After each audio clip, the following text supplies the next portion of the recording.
All right, it should be live now. Hello?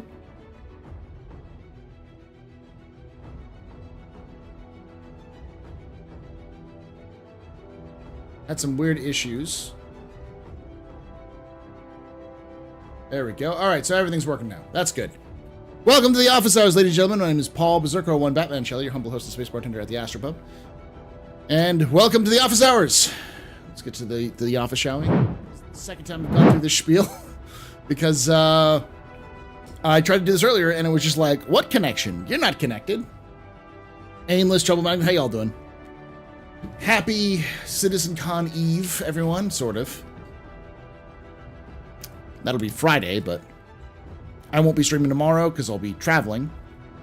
And then I probably won't be streaming on Friday because, I don't know, I'll be hanging out. Ugh.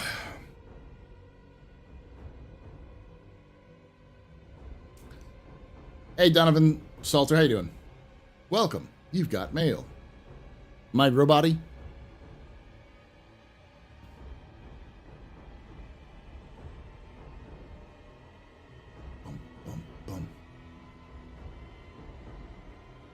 Nice. Yeah, I'm flying tomorrow fairly late, but I'll get in because of time, timey-wimey BS, because I'm technically going back in time.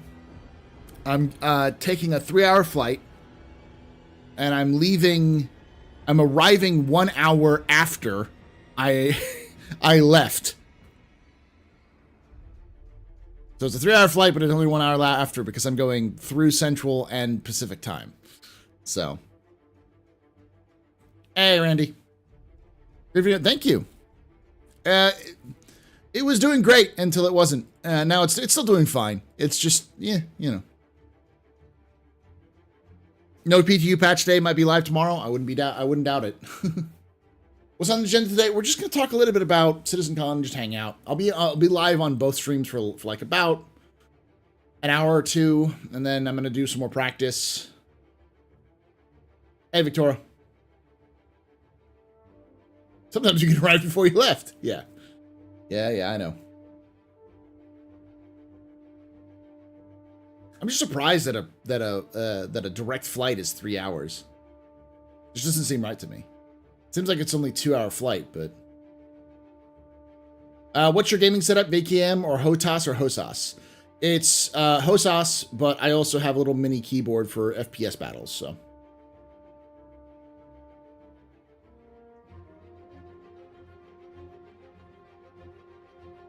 I remember it being like 4 from the East Coast. That's my brain is kind of... Like, I don't know why. It just felt like it took less time when I was younger.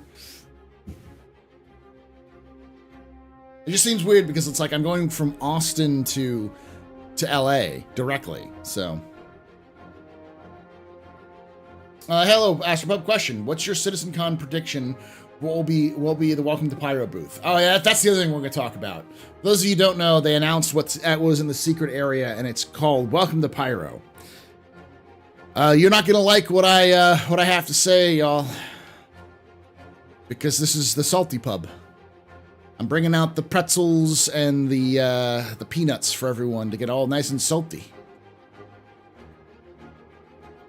Meanwhile, in Australia, 24-hour flight to LA. Well, technically, you're going through the other side of the planet, so, and you're crossing at least one, if not multiple, international date lines. So.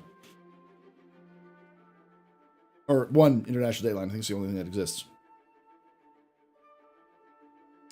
There isn't a spot on the Discord for PC setup picks. I should probably do Battle Station setup, but I have cheapo. I have Thrustmaster T16000Ms, so.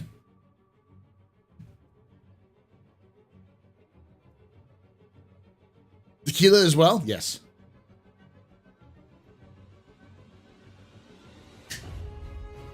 So, tomorrow. I leave tomorrow, D. Gray.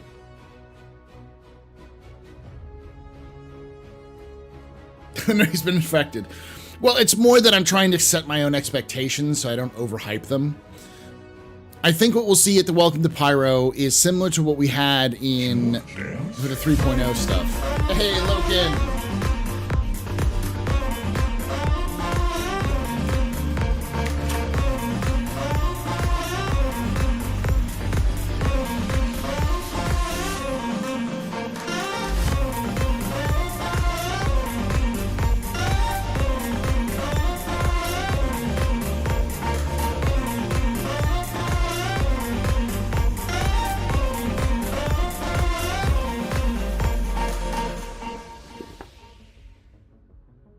Hold up. Hold up. Wait.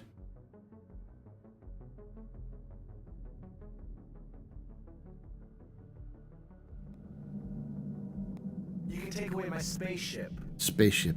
You can take away my space suit. Spaceship. You can even take away my space lasers. Spaceship. But you can never, Space. ever Ship. take away my space game.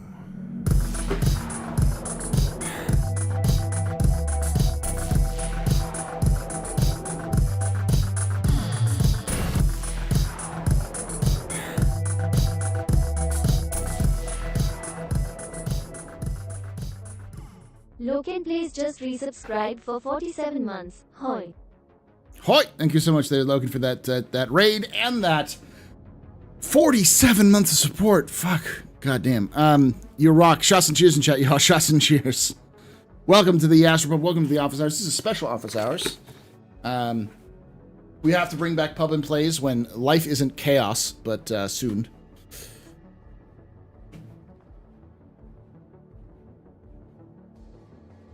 Xylo took away people's F8C dreams in the PTU. Oh no, that's obviously it was obviously a bug. The whole like them selling, because they did the same thing with other ships in the past too.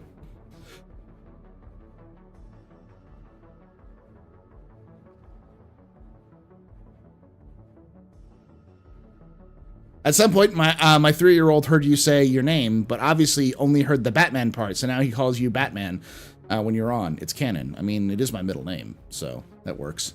Them biddies. Tell your I just child want to hear I'm Paul Batman. say, them beaties. Dave them biddies. Them biddies. Thank you so much. I don't have a chin for the Giga Chad, but thank you.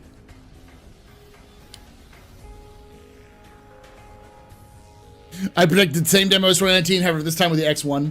So, all right, you came in at the salt portion of the show there. Those of you wonderful folks from Loken Streams, Loken Plays. Loken Streams. Loken Plays stream. So, if you may have seen that there is a Welcome to Pyro portion of the floor for CitizenCon. And I have to say, I don't think it's going to be anything special.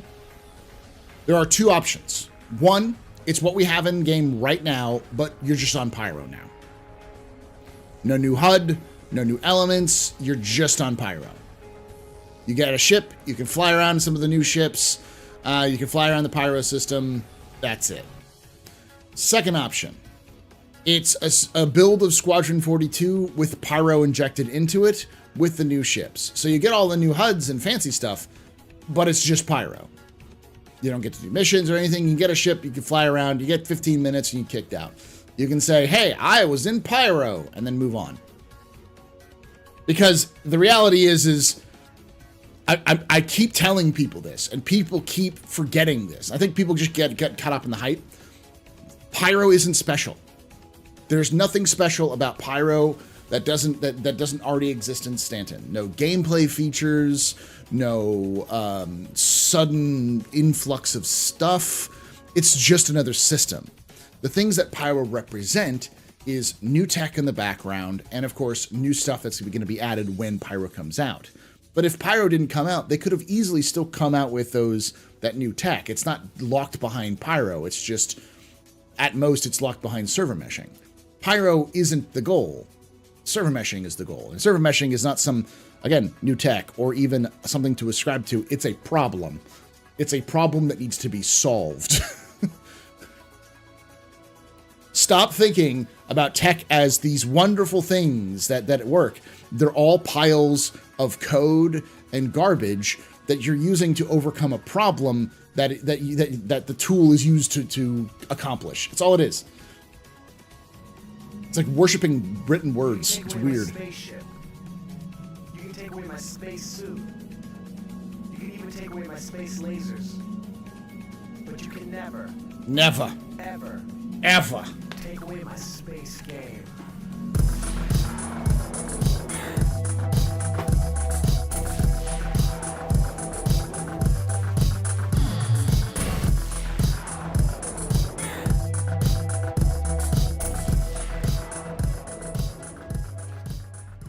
Rapscallywag has subscribed. Thank you so much, Rap Scallywag, for that subscription there. You're very important, pupper, very impressive pisser, very pedestrian. This is your fault. The reason I'm drinking that. Shots and cheers in chat, y'all. Shots and cheers. But Division, what you just described, saying Pyro is very special. The social structure totally shifts almost every aspect of the gameplay. Lawlessness is a bigger deal than people think. Yes, you just described the faction system. That's completely separate from Pyro. They could implement the faction system in Stanton in a similar way. It's just less lawless. The special thing about Pyro being lawless isn't necessarily the lawlessness, it's the storytelling that happens in the system. Every new system is going to have new story elements and characters and factions, and that's cool. I'm looking forward to that. But the reality is that we probably aren't going to see that in this demo. It's mostly just going to be Pyro. It's going to be what we have now, but with Pyro.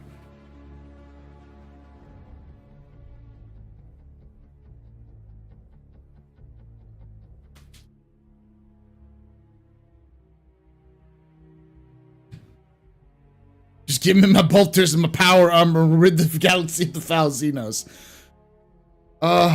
Someday, when GW is no longer ass at its own at its own problems. God, I feel like GW is just its own worst enemy. They give some of that sweet money to an actual game developer who will sit down and really work with them. We might see like an MMO of Warhammer 40K, but whew. But Stanton's not lawless. But what's the difference between lawless and lawful? It's just who has the gun. Pyro isn't lawless. It's just not UEE. There is law. It's just the law is hyper localized to various gangs and other factions which exist. That's no different from Stanton. The difference is that instead of it being crazy cults with who worship the sun and a bunch of Batman cosplayers and hockey pads, you have four major corporations and the UEE, and then a couple of other sprinkles of outlaws. There's really no difference. What you want is the faction system, which is cool, but it's not what we're getting.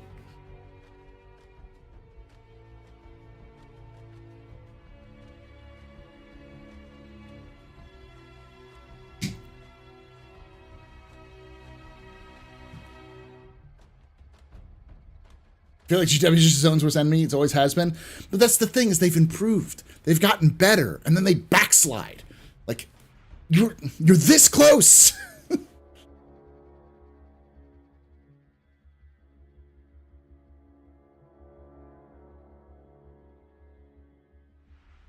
I got my jockstrap and shaved my chest. Are you gonna throw jockstraps at me? Am I gonna come home with a pile of jockstraps?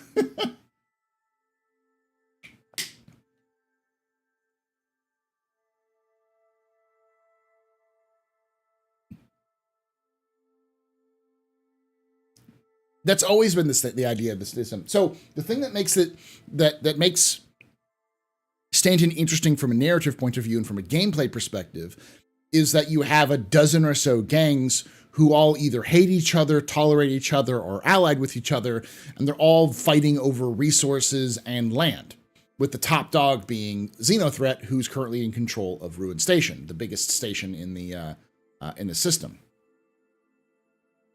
So as a result, the story that's playing out is similar to like Gang Wars from the old San Andreas games or any other game. Like it's you can kind of think of it as what Power Play wishes it was.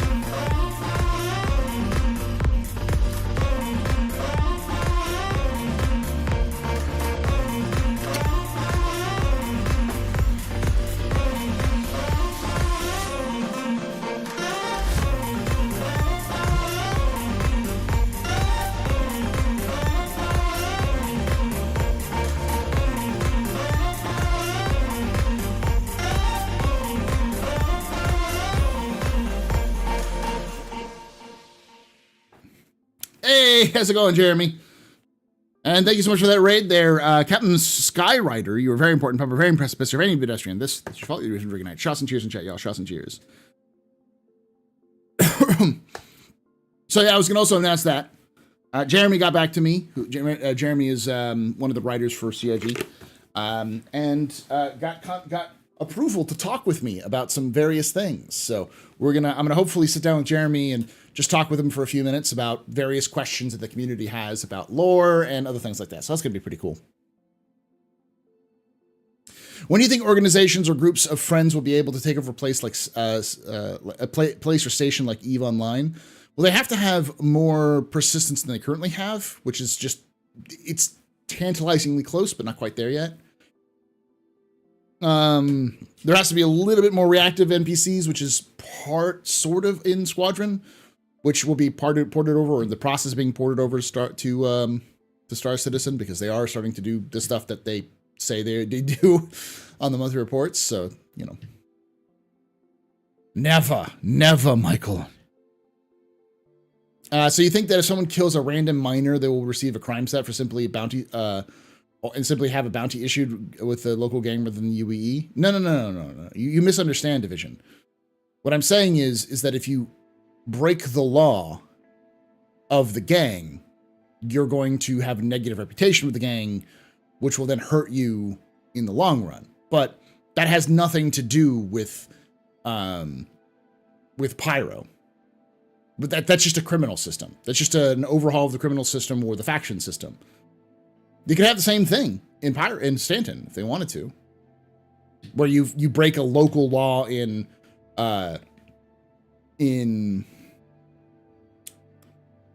Crusader.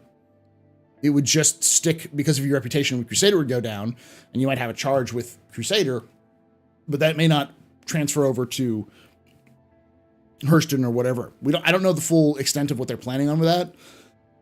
But the faction system is really what is important when it comes to what you're talking about. It's reputations, it's factions, and I say faction system. This is where Disco Lander comes on and says, there's no such thing as a faction system, Paul. Stop spreading lies. You know what I'm talking about. It's a combination of various different aspects of the game, which I refer to as the faction system because it's what it does effectively. It creates factions with their own reputations, which will then, you can piss off or befriend, and there'll be consequences for it.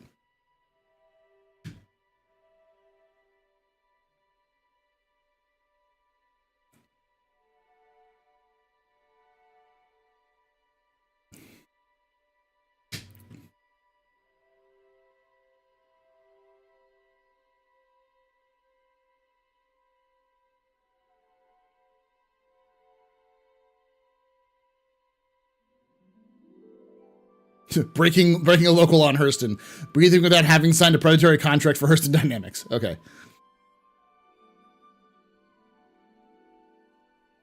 But Division, that's my point, is that when that system gets added to Pyro, it can be added to Stanton at the same time.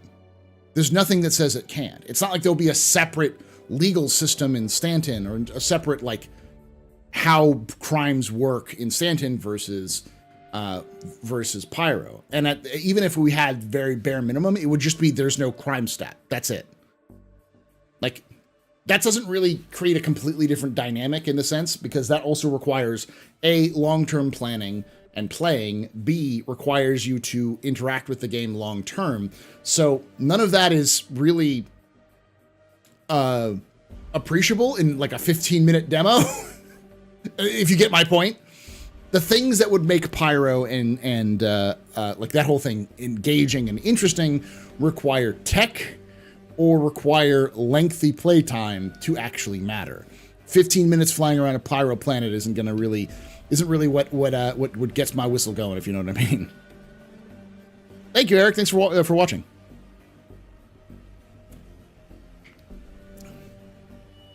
Did I make a lore video about the caterpillar? Not yet. I should though. I love Drake's stuff.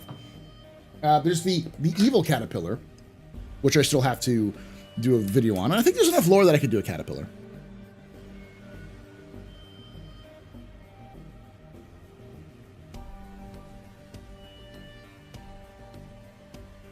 They make it where you can revive security at bunkers and security can revive you. I mean, that is, I think that's in the monthly reports of the NPCs reviving each other. So I don't know if it's any different from a player. I think they can do that too, but.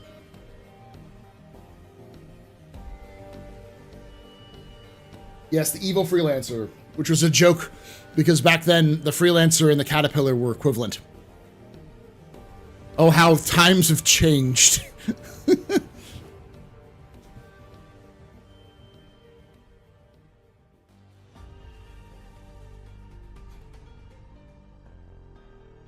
I get what you're saying, Division. What you're saying is that how you play in the system is going to be very different, even if you just port it over right now, which I agree. But that isn't something that you're going to deal with in a 15-minute play session. It feels like them, and again, this is the salty pub, so just keep this in context.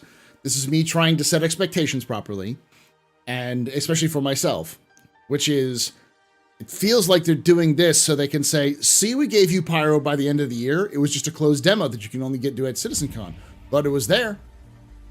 See you next year when we release the Pyro for the rest of everybody. I'm just going to say I'm not too... Right now, I am not very hyped for Welcome to Pyro.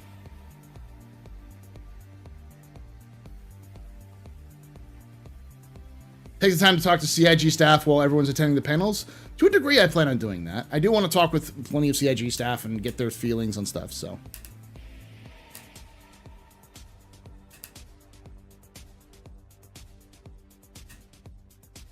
Fucking 4th year of Road to Pyro? Yep.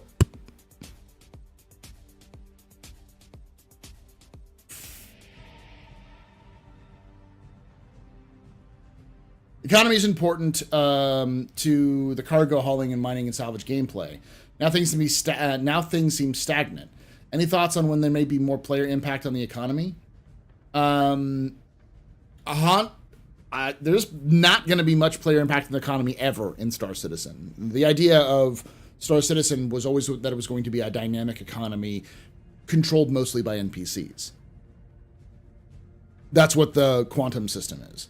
So if you're looking for Eve 2.0, Star Citizen isn't Eve 2.0. It's not ANCAP, the video game. It's going to be much more like mixed economy, the video game. Capitalism with breaks, because CIG wants to have control over the economy overall so they can make interesting events and stuff like that. So it's been a long road getting from there to here. God. Do you think the 3 new jump points indicate that we might travel all those systems in the latest year? No!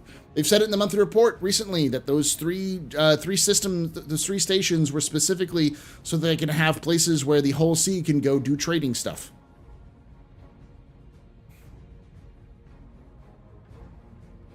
I would have too, if it was a Squadron 42 demo. But I'm glad they announced it beforehand. What you've missed, Genos, is me being salty and saying that I have limited expectations for the Welcome to Pyro booth, where it seems like they're going to be letting people at CitizenCon play Pyro, play a game on Pyro. So.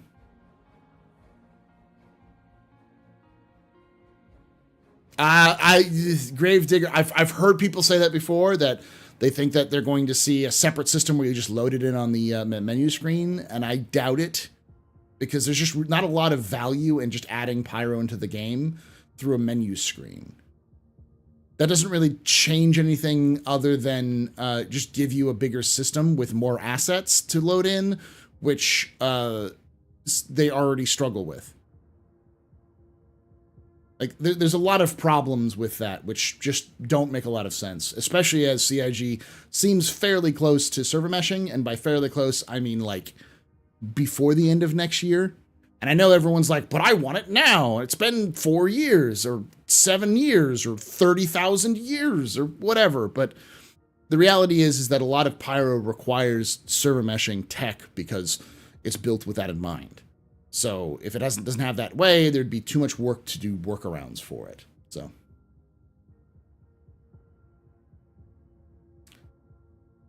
Hi, Astro. Today I asked Space Tomato how many systems would there be when they're released. He said 5 to 10.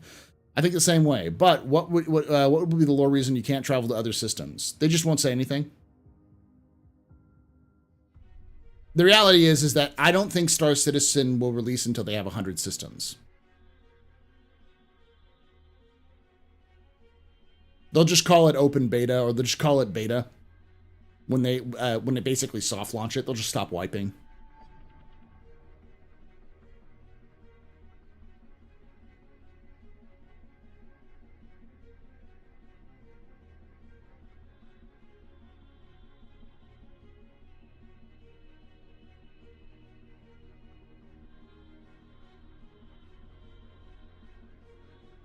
Development only really started 2 days ago.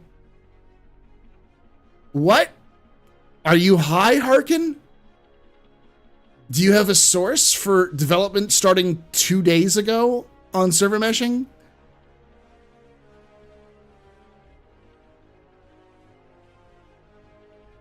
Yeah, Harkin, I'd suggest go watch Tree 0311's videos.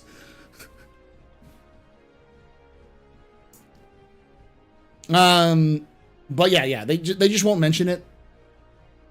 If push comes to shove, the writers will just say they're closed.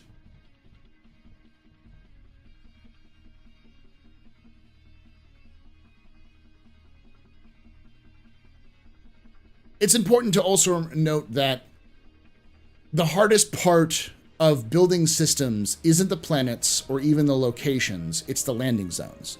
Because each landing zone is a unique marker of that system. But the reality is that very few systems have more than one landing zone. Some have 0 landing zones. In fact, if I remember correctly, the majority of systems don't have a single landing zone. They might have points of interest. They might have unique points of interest. Like, Hadrian has Keltu Reef, but that's similar to Ruin Station. It's a space station. Which will probably use a lot of assets from space stations. And as CIG goes forward, they're developing technology that they can use for fleshing out landing zones a lot better.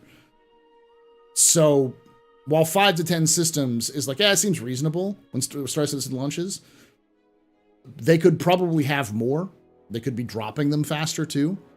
Because as far as I know, the main hang-up for Star Citizen's development is not systems. It's tech. It's server meshing.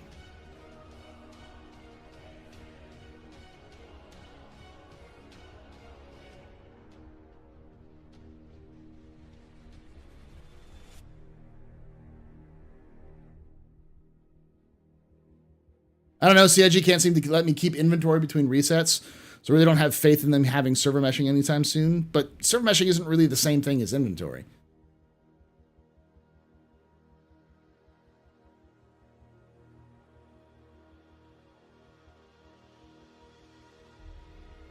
Yeah.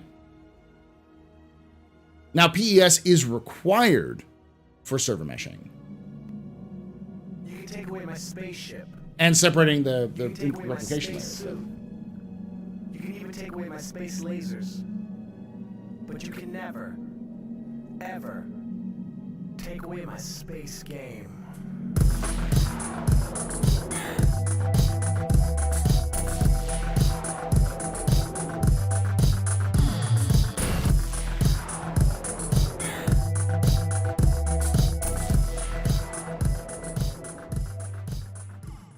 Certified Gumbo just resubscribed for 12 months. 07.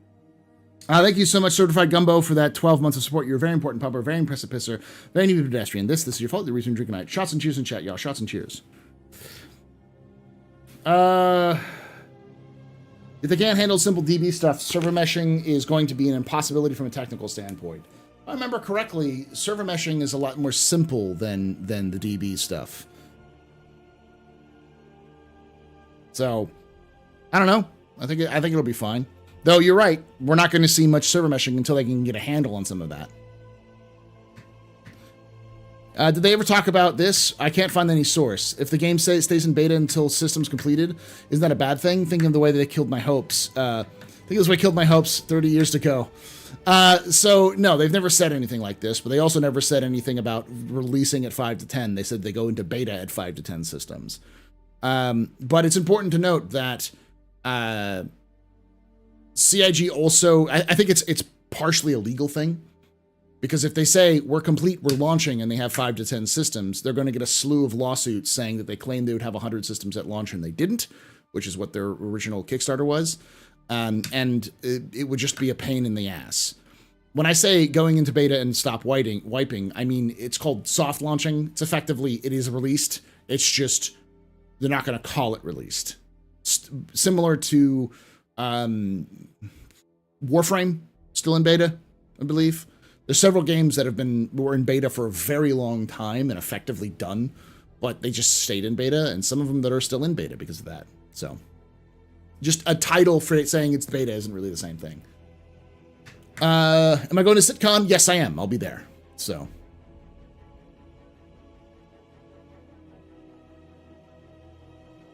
Is CIG streaming CitizenCon? Yes, Twitch, I believe, on the Twitch.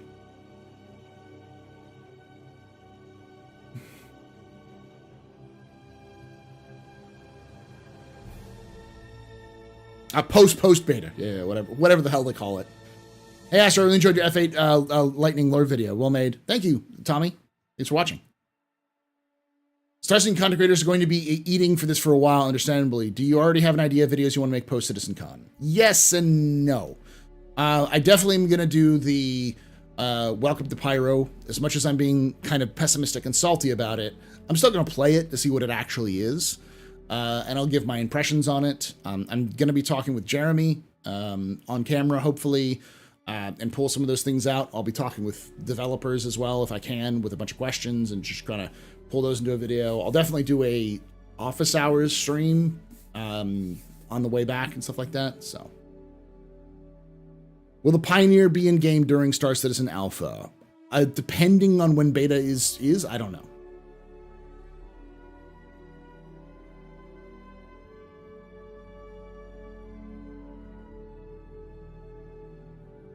Wasn't there an issue with the new DB? They switched to not being able to handle the 1.9 ADS as advertised. I don't know. Space lasers, but you can never, ever take away my space game.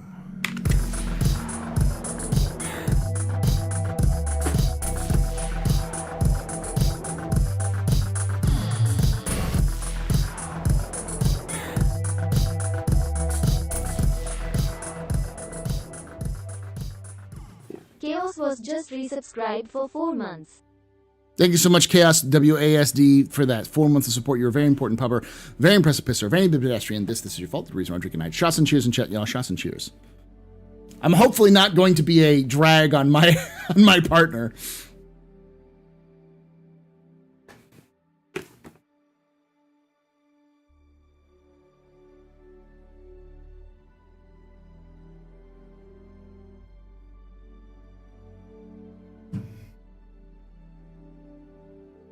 Give us the designer tools and we'll do the work for free. That's not how that works, though. You're not going to speed up the process by giving this to the community.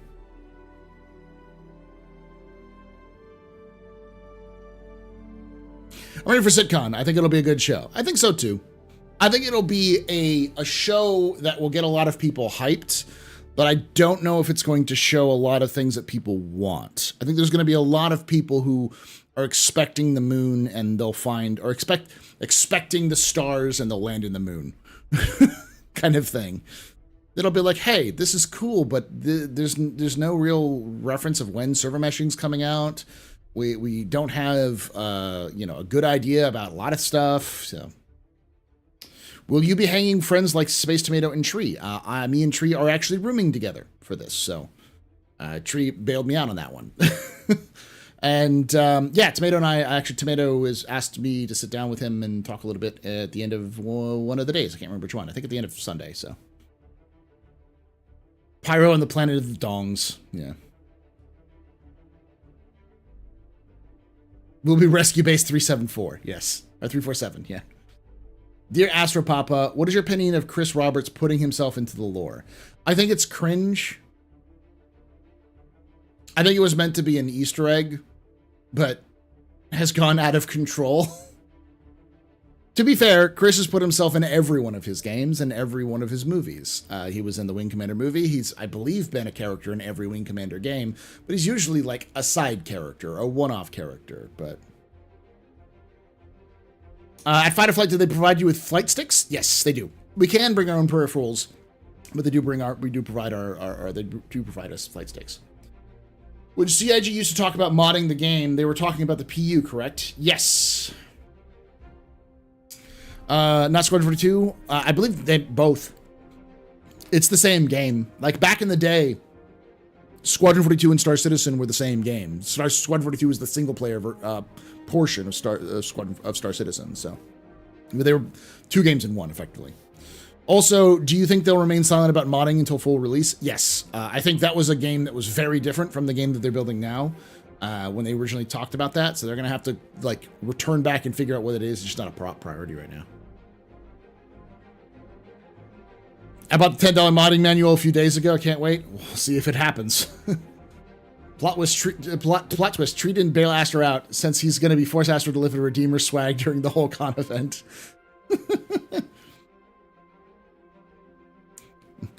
CR, okay, all 100% initial systems are in. Everything's polished. Let's do it for launch. We call it Star Citizen version 1.0. Lawyer.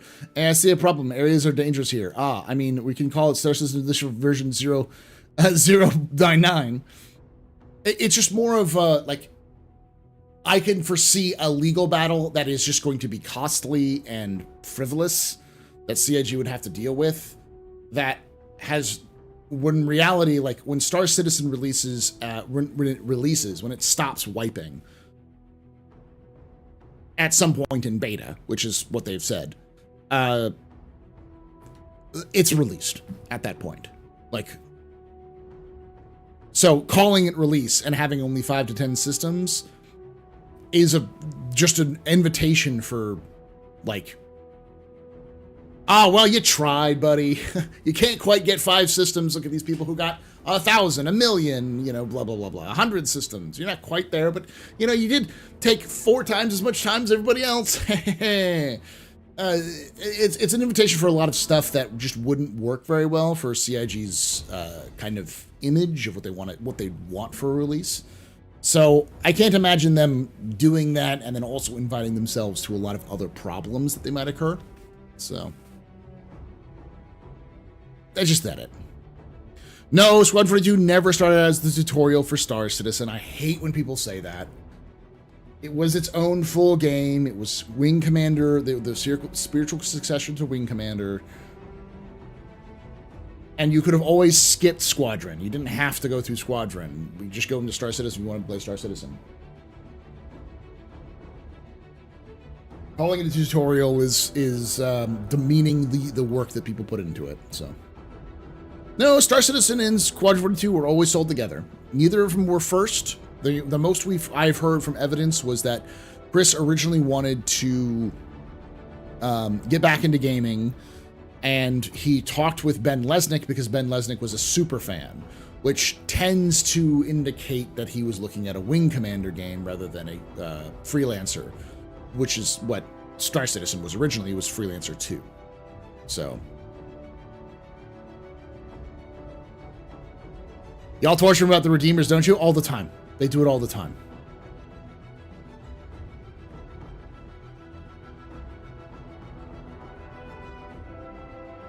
I mean, the first trailer for Star Citizen was Squadron 42, and they even had the Squadron 42 logo. So when they said private servers in the modding manual, did they mean like private servers on the MSR? No, like private servers in the game itself. I was waiting for news of Squadron 42. I hope they're done with it so that all the resources can be transferred to Star Citizen. They've already started that process. Like a lot of stuff has been finished. The stuff that was pushed from Star Citizen to Squadron, which was like HUD work, not resource management, but NPC work, those sorts of things. They've already started the process of integrating those teams back into Star Citizen. Those aspects of Squadron 42 have already started to migrate to Star Citizen, including that parkour stuff. A lot of that stuff is already in game, which is the reason why in 320 you can vault, you can scramble, whatever it's called. You can parkour into the side of your Cutlass. This is the new system they created. Hey, in Revenant. Nah, we're not gonna do a capsule today. This is gonna be a shorter one. I say that as we're almost an hour in.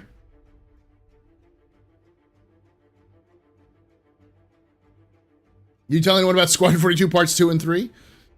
I hate it when people call it episodes because then people are like, oh, so, or like chapters. It's like, oh, so we're going to get like an hour. We're going to get one mission at a time with Squadron. It's like, no, that's not how that works. Capsule. It's actually more like...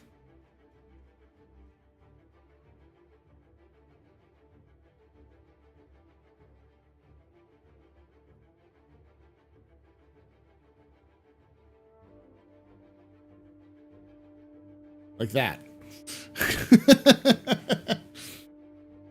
Yeah, they really should call it Act 1 or Part 1.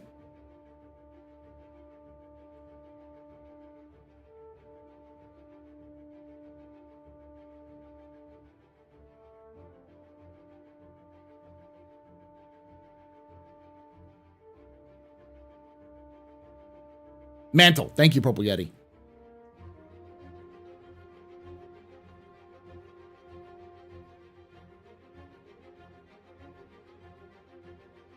Expectations for CitizenCon. Everything you see on the tin, plus a announcement for Squadron 42's release date, which I think won't be a specific date. It won't be like October 10th, 2024.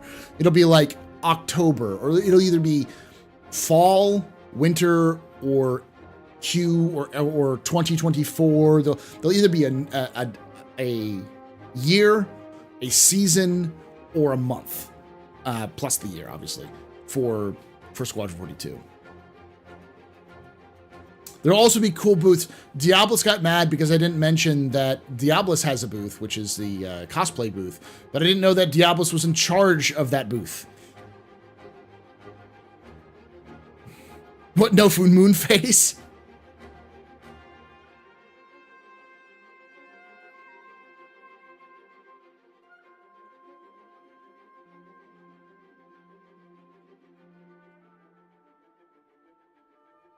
Semi in charge, yeah.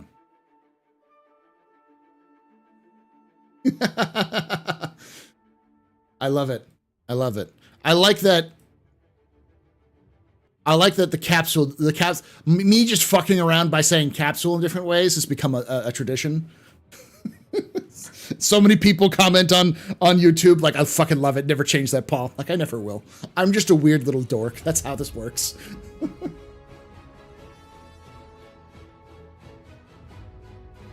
I think a lot of people are more pessimistic about Squadron because they're once bitten, twice shy.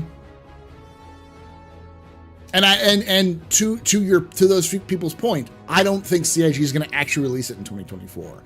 But I do think that there are pressures to have a release date so they can start the marketing campaign and so they can start working on that. Because to be fair, again, they've already finished working on the parts that they stole all the Star Citizen developers for, which is not really parts that needs to be remade. It's just the stuff that they needed to get done in a closed format.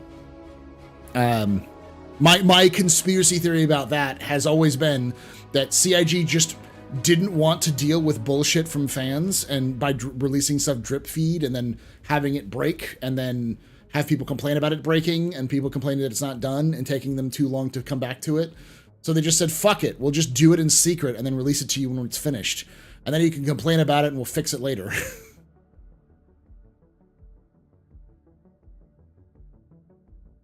So Squadron 42 became the reason for them to do it, because A, they wanted Squadron out faster because it's obviously going to release before Star Citizen ever does. That was always going to be the case, but you know.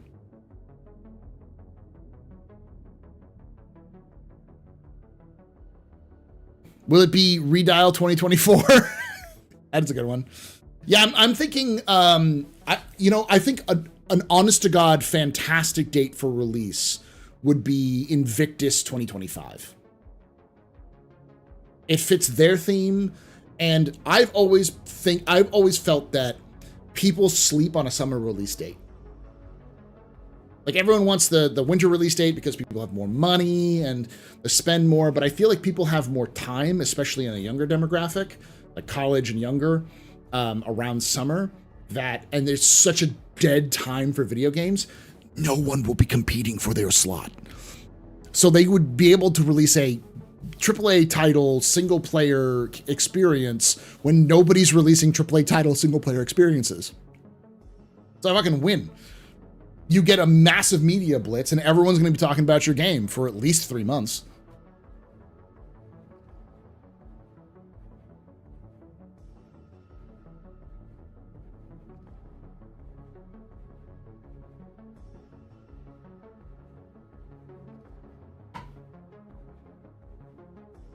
Well, yeah, they've shown that they've been effective. I mean, people forget that Overwatch 1 was released during a summer release.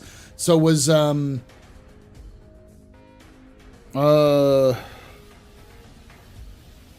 Apex Legends was released in summer, I believe, as well. So, but those were kind of more, you know, online games, shooter games. They weren't really like a single-player experience.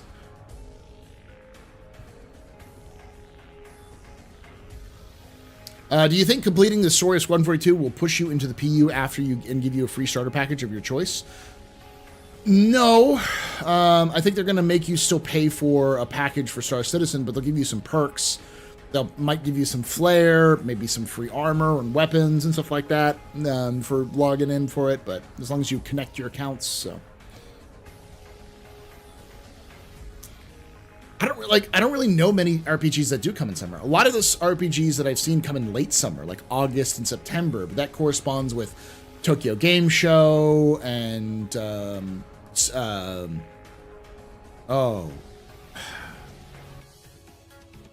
Gamescom and those kind of things, like August, September sort of thing.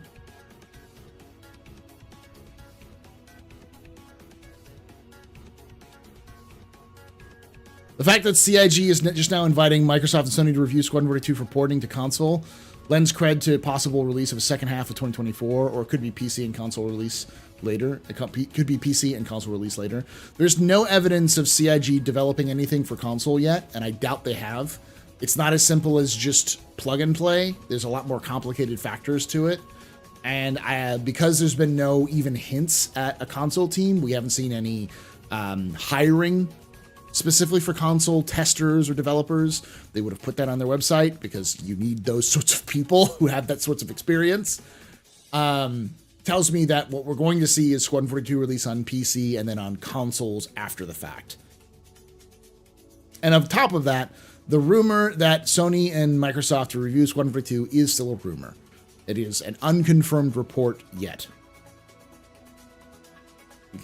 Glass empty kind of person, eh? I feel like I'm a glass full sort of person. I just expect things to go wrong. Like, I don't think Squadron 42 not releasing in 2024 is a big deal, because to me, I expect that to happen. Because all AAA games have delays. Even like when they get closer to release, get that delays of 1 to 3 to 6 to even 9 months. Once you start, they get close to that beta release. Starfield, for example, was at that 11/11 date for 2021, I think, and then it was released, or 2022, and then it was released, you know, this year. So it's not Star Citizen, it's Squadron 42, Mopar. Question, Squadron 42 could release on GeForce Now? I don't know what that is, Max. Star Citizen come to PS2 when? October 11th, 2023. That's when it's coming to PS2.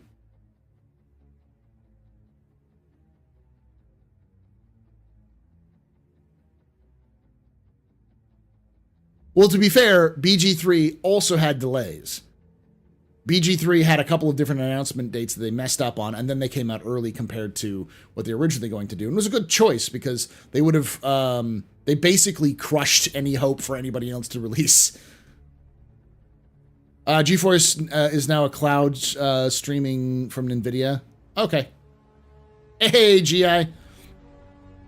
So I figured in about an hour, if you're cool with that, for some more practice.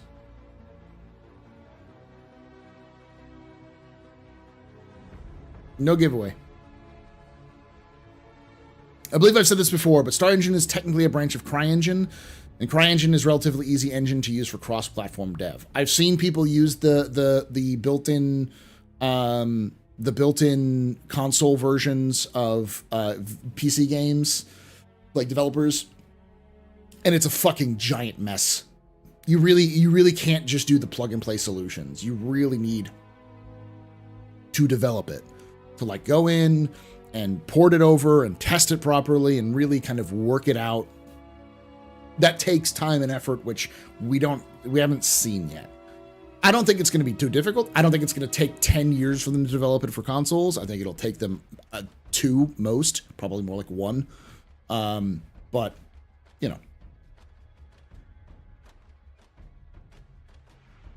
Thank you, GI.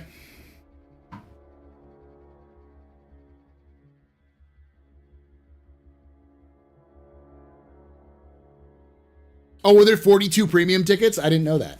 That's a nice little nod. Consoles are more PC-like than ever, so the biggest challenges would be optimization related. Yes, and that takes time and effort. I think it's really, don't sniff at the cost and the effort of optimization for the coding to the, what is it? To the metal. So.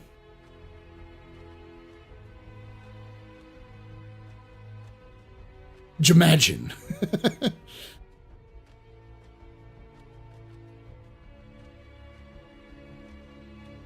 They won't ever do an early access release of Squadron 42. They're too paranoid about the story. Even though the story's been leaked and released multiple times, sometimes by Chris Roberts himself. So anything CIG does takes 10 years. Well, that's the key, Walla Walla. It's my theory that CIG is going to go do the thing that CIG does best, and they're going to sneakily drag in, get Microsoft or Sony to fight over who has rights for Squadron 42's early release or exclusive release, and they're going to have them take one of their development houses, and have those people develop the game for their console for them. So CIG will just send in advisors to help them out and just have a completely different team ported over. And there's plenty of precedent for that happening in the past. There's entire teams designed around porting stuff from PC to console. It has happened in the past as well. And CIG is very good at those sorts of negotiations. So.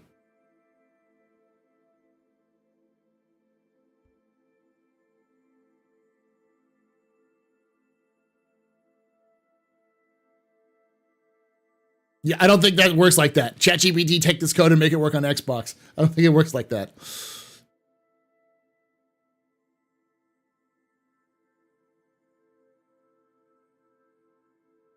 I'm going to have a complete blackout of Squadron 42 streamers playing that. No thanks. I've been waiting almost a decade to enjoy it on my own. I get it.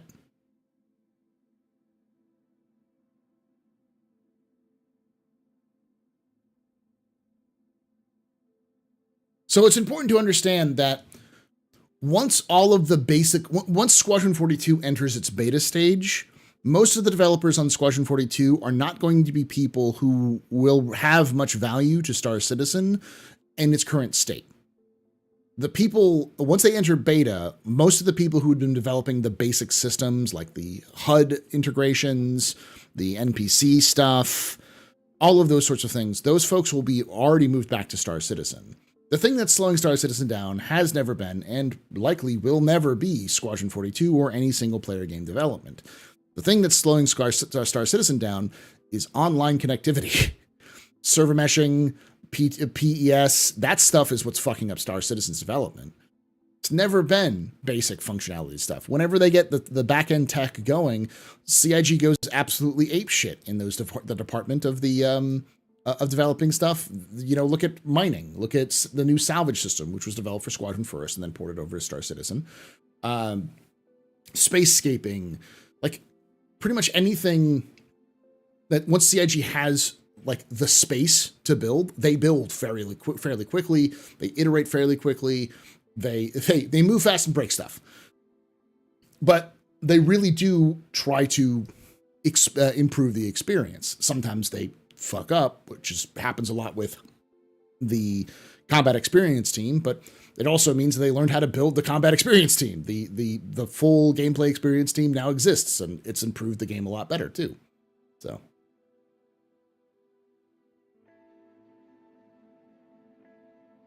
or at least as a whole. Squadron 42 was originally supposed to be one game, and then they broke it up into 3 games last we heard. So we'll be getting a whole game, but it's only part 1 of a 3-part series.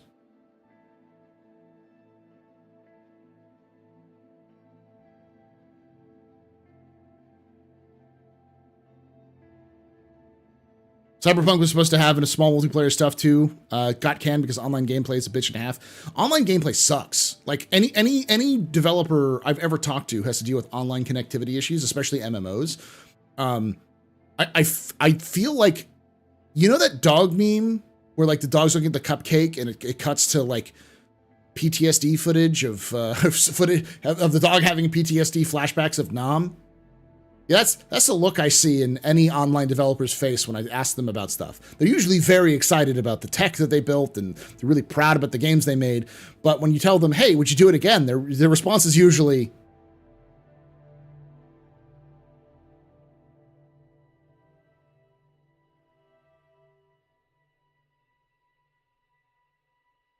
the 40-year stare. Yeah.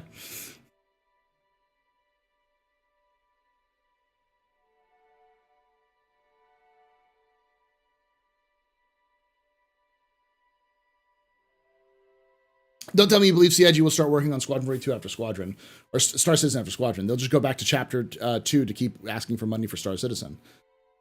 No, you don't have to completely redevelop HUD systems or shaders or flight tech like they did with Squadron 42 Part 1. Part 2 of Squadron 42 is going to be, or Act 2 or Book 2, whatever it's called, is going to be a lot easier for them to develop because they're not going to have to build a brand new engine to function. They're going to use the same gameplay aspects and then new missions, new cutscenes, which will still take time. It takes time to build out and such like that, but it's not anything. I think a lot of people get this PTSD vision when it comes to that sort of thing. We're like, CIG is going to forever just always use Squadron 42 to make it blah, blah. It's like, no, it's not the case. There's a lot of stuff they have to do.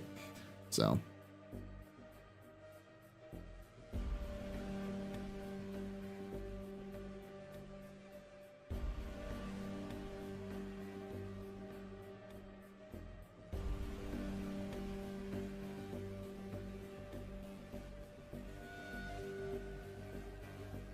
I feel that a sort of cried wolf effect will start to take hold once we get a release of Squadron 42 outside a year. 2 years, heard that before kind of thing.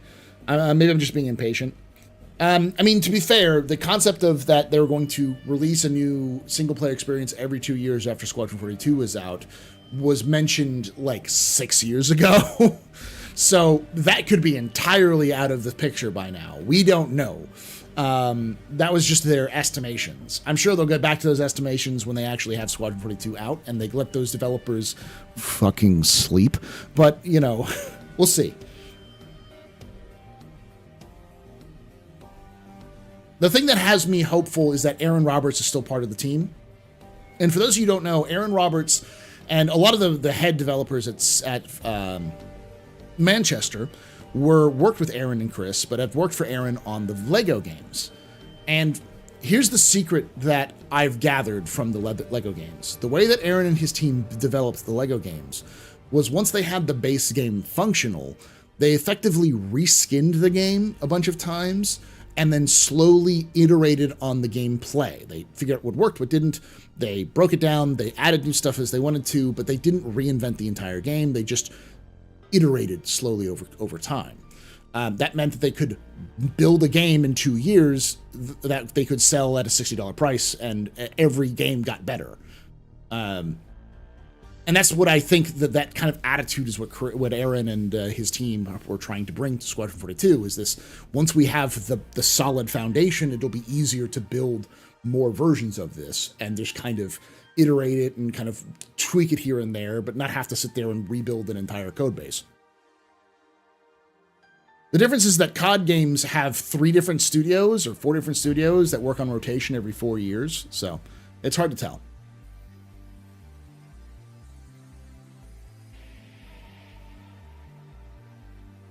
And those also were because they're 4 different studios, they don't learn from the previous studio. By the time one game fucks up entirely on one aspect, the other game that's was going to be released the next year has already been in development for 3 years.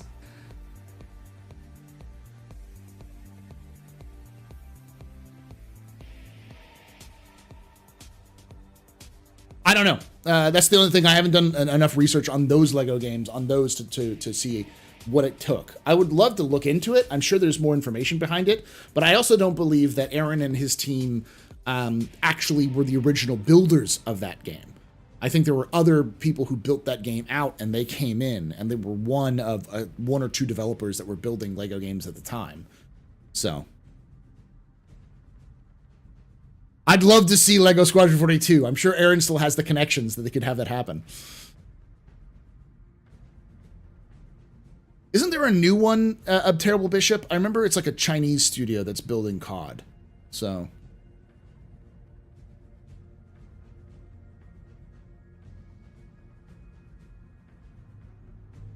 can I post my crazy Squadron 42 theory? I think they'll release Squadron 42 on Steam/Epic, but not Star Citizen itself. I don't doubt it. I think they'll release it on their own launcher, with a lot of hype and marketing blitz. And once they feel like they've hit market saturation that they can do on their own, they'll release it to Steam. Because they want to get as much of the money to them as possible. And then they'd be stupid not to put it on Steam and Epic and anybody else. So that's just leaving money on the floor. Even if it's not as 100% of the money, it's like saying, well, I want 100% or nothing. It's like, that's stupid. Like, you'll reach a new audience when you put it on Steam, because people will be like, what the fuck's this game?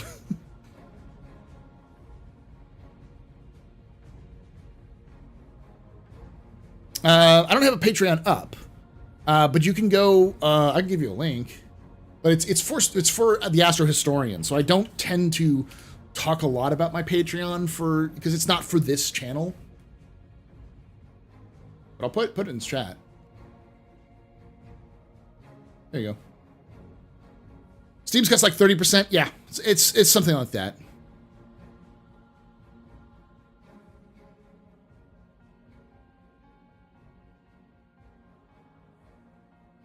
No idea. Sledgehammer is one of the ones who are making Modern Warfare 3, the second one. Yeah. Yeah, I know. Hey, Noodly. Because, and hold on to something here, not every gamer even knows about CIG, Squadron 42, and Star Citizen. That's true. Not every Star Citizen player knows that Squadron 42 is a thing. Every time I start talking about Squadron 42 in a Star Citizen stream, there's always one person who does the office thing, is like, I don't know what Squadron 42 is, and at this point I'm too afraid to ask, kind of thing. Where I say, who here doesn't know about Squadron 42? And a couple people pipe up being like, I didn't hear about it till today.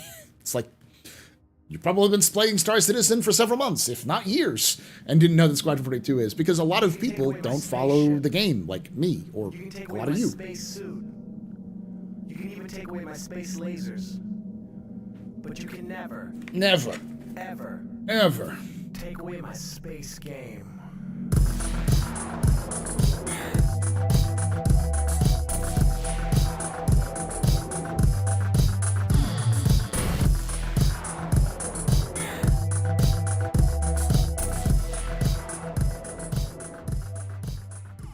One wheel doing 200 just resubscribed for 51 months. No F8C for me. Make mine a Mark II Hornet. Man, I'm with you on that one. Thank you for that Twitch Prime sub for 51 months. You're a very important pumper, very impressive pisser, very neat pedestrian. This is your fault. The reason why I'm drinking night. Shots and cheers in chat, y'all. Shots and cheers. I don't think I've done a lore video on the Hornet yet. I might have to double dip and do a Hornet video. Oh, fucking. Give me more Hyper Vanguard forces, CIG.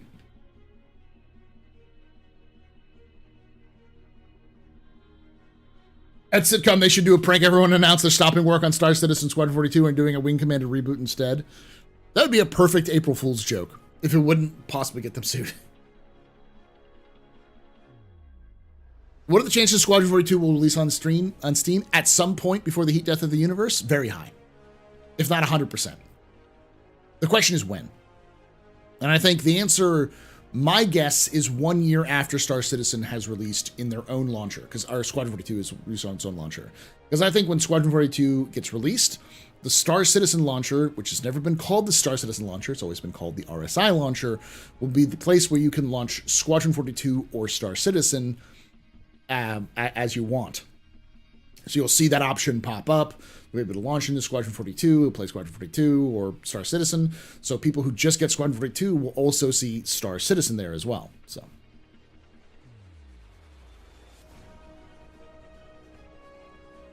I love the Gladiator, okay? I love the Gladiator. The Gladiator is one of my favorite ships that got absolutely like disrespected by CIG. Anvil lore is mostly Hornet lore, Hornet lore anyways. It is. I mean, to be fair, you say, I know the Gladiator, but Gladiator's lore is fucking extensive. It is huge. There is a lot of stories with the Hornet in it, though, so. Hey, wow. Oh, Danny boy. That's a huge amount of money. Thank you for that $100 super chat. Woohoo! Oh, I just turned into Mario there for a moment. Oh, let's go. Yeah, the Gladiator is sexy, and I want it to be good. It needs to be able to strap some bombs onto those wings, and it'd be great.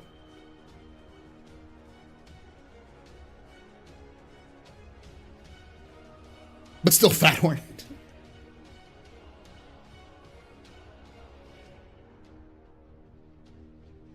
What ship has the best lore, worst lore, most lore, and what the fuck lore? The best lore is probably the Gladiator, just because it's extensive. You get multiple perspectives on it. It has a realistic kind of background. It's from a scam. Like, it's not a good ship. It was never designed to be a good ship. It's just a ship that was found its place. It's basically... It is designed entirely to work with something that never existed and had to be refitted to do something else, and found out it was pretty good at that other thing by accident. The worst lore... There's not really bad lore for ships. There's not a lot of... I would say probably the lore that I find the most kind of like... is the 100i, because the 100i didn't work, and then suddenly they decided to revive the 100i program for their new fancy scoop system, their new fancy like reactor system. So it's just kind of just like the 100i did exist, and then it was a failure, and now it's not a failure anymore, because now we've released a bunch of other stuff, and it's like you just slapped 100i on this thing. It's an experimental ship you slapped a name to. It's not the same ship.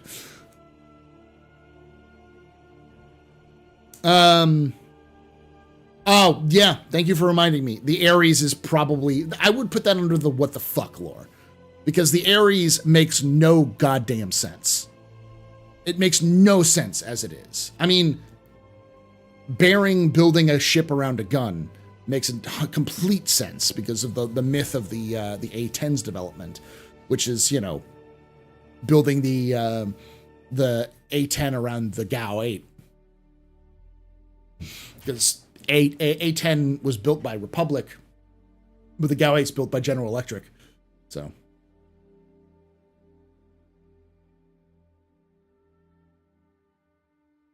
But like the Crusader, the idea of Crusader building a combat ship of that caliber, it just doesn't feel right.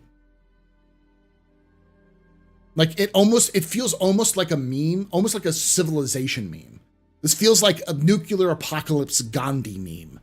It's like, why would a bunch of like devout, not just devout religious Christians, they weren't really, but I mean, they're founded as that. But like a dude who was obsessed with aid, like he wanted nothing to do but help people, build a fucking close air support / anti-capital ship gun, like gunship.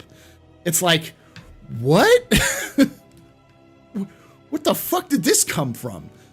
And to a degree, I know we had the A2 and we have the A1. The A1 technically came after, but the A2 was more like a modification. Like the Hercules was never designed as a gunship. They slapped guns to it. It's like the designers of the C-130 never thought that the Air Force was going to slap some fucking cannons to the side and call it a day.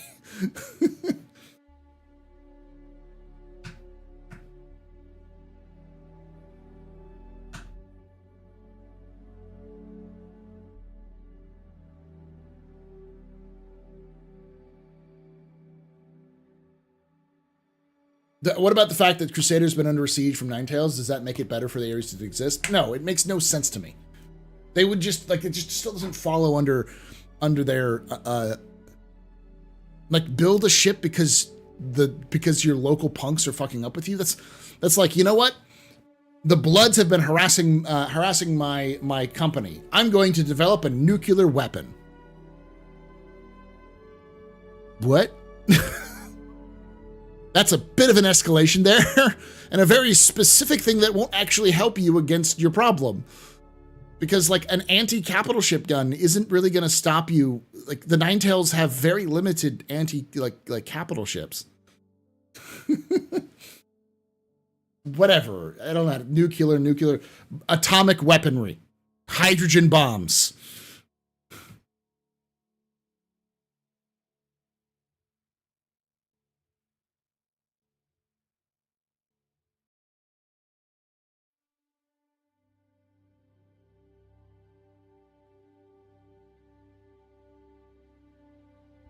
Anti-cap weapons are overkill for tagging cutlasses.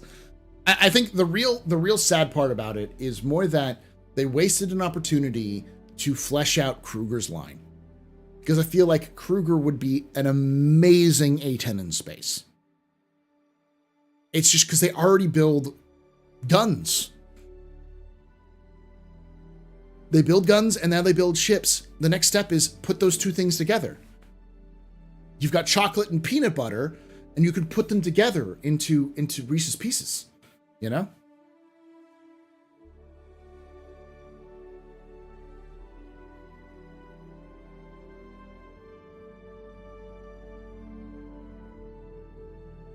The reason why that lore doesn't make a lot of sense is because it feels like it was forced because the ship team wanted to make a Crusader ship.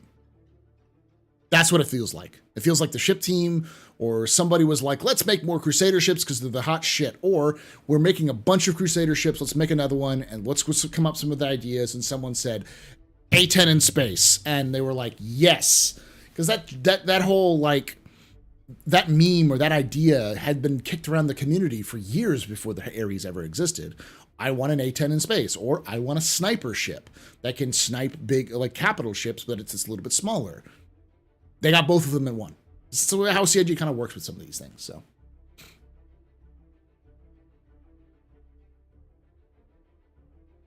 I don't think it was marketing. I think it was the ship team.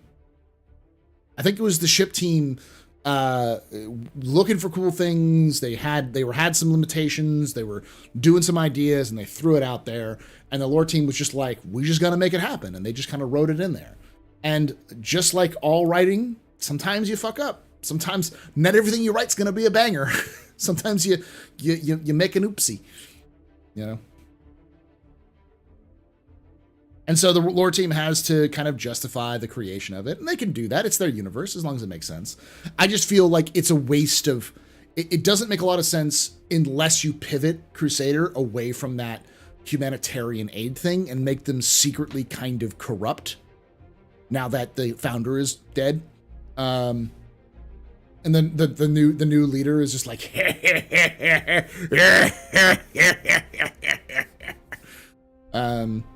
which, you know, she could. She strikes me as the ruthless capitalist type. So I think it would be a cool twist of the reason why Ninetales hates Crusader so much is because Crusader stiffed them on a job.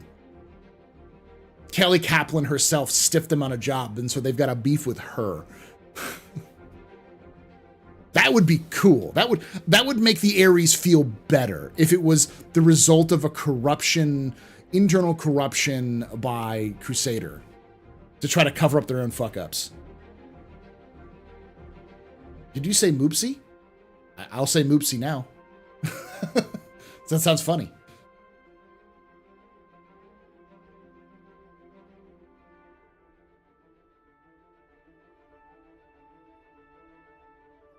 No, they're not. They're not secret. Bo, they aren't. They literally aren't. They're just incompetent. The way that the lore team likes to say it is that sometimes companies shouldn't be in charge of governments. You don't say. They're well-meaning. They're just incompetent.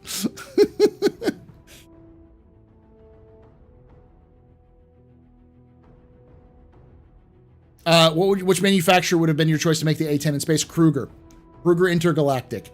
Every day, all day, baby. The ones who made the Merlin and the Archimedes. Fucking give me the GA the GA. Oh, what because P stands for like fight, was the old fighter. So, or give me the A instead of the P. Give me the A14. What was his name? Galileo, or what's a good, or like Leonardo. Some fucking Renaissance inventor. Or some other inventor of some kind. The Brahe, there we go. The A14 Brahe.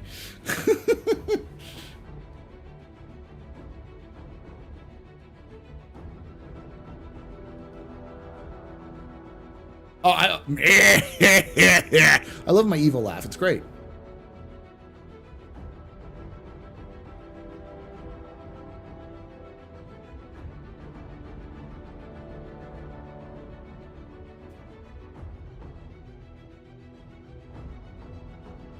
And that's the thing, like the Merlin is just a mini Ares. That's my point. It's like scale. That's a big jump from the Merlin in terms of logistics for production. Not that much, because the thing is that they're a parts manufacturer. They already make guns, so for them to decide to make their second gun be a nice size 7 gun and then go, fuck it, let's just build a ship around this. We have the resources. They could do that. And you could even make it a joint venture between RSI and Kruger.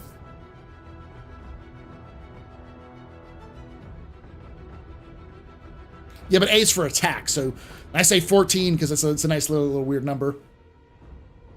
And that sounds good. The A14 Brahe, ground attack vehicle.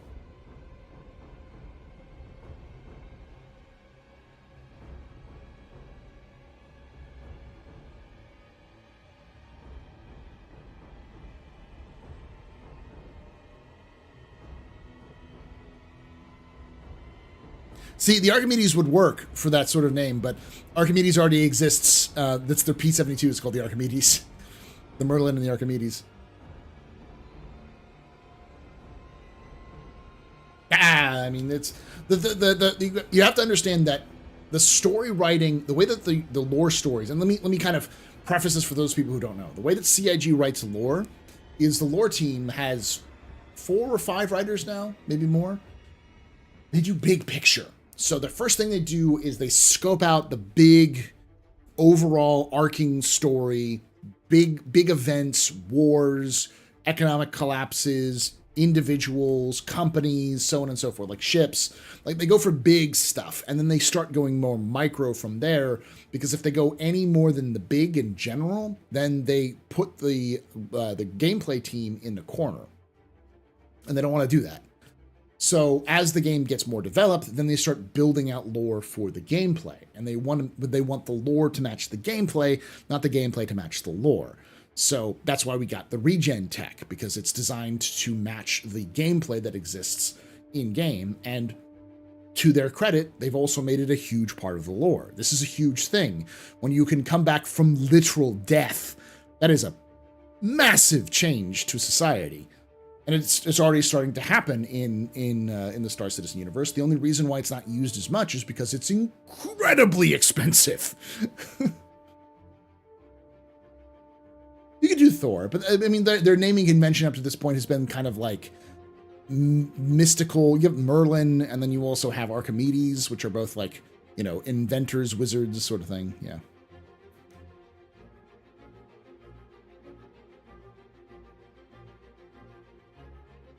The A10 tuba thingy.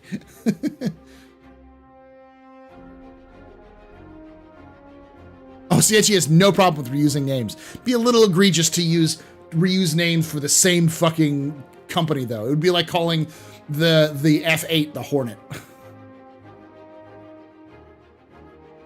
I like the Edison. The Edison or the Tesla would work. I think the Edison works a little bit better. More looks like a puma. I got that reference. Cockbite. Ooh, the Copernicus would be good. But I think it would be really weird to have an attack ship that's named the Copernicus.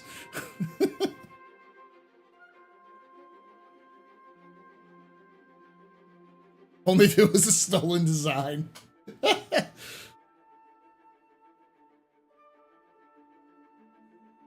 It's not scale, it's DACA, yeah.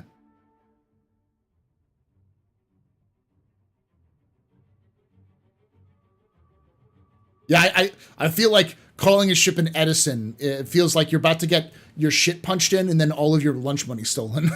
That's the kind of thing I imagine with the Edison. It's like, oh fuck, an Edison's here. Hide everything. We're gonna get riddled with bullets and all our shit stolen. Ooh, Kruger Common would be a good one.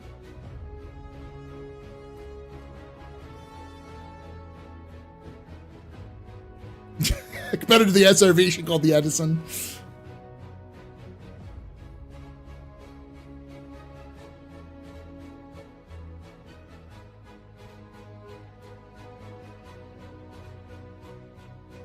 The Drake Edison. That's the Drake manufacturing ship is called the Edison.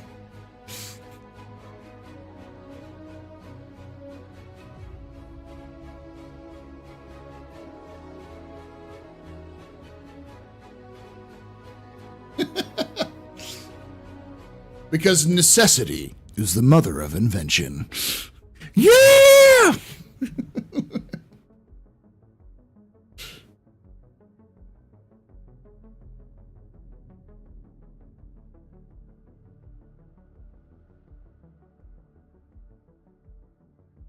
Your stuff is a necessity.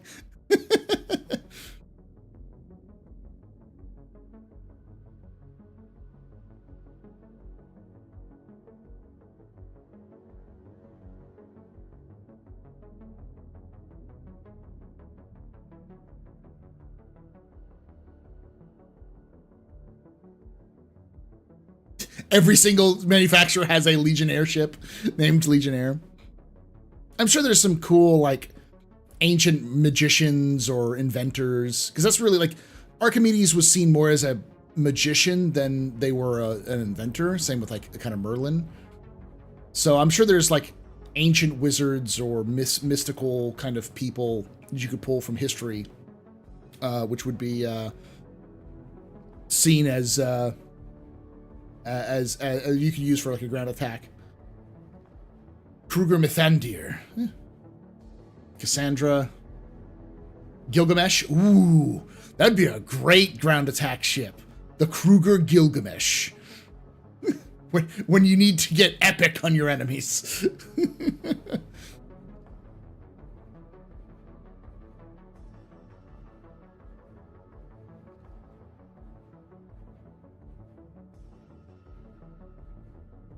I like the Newton, too. That would work, too. The Kruger Rasputin. Man, that's a Drake name. I don't give a shit. That's a Drake name. Drake, you can't use the name Rasputin unless it's a Drake ship. That is my rule. That is such a Drake name. There is no other, like, I can't even imagine any other manufacturing.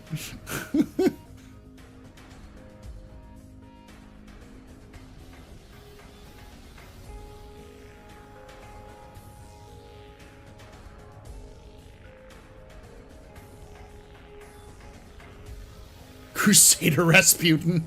Oof.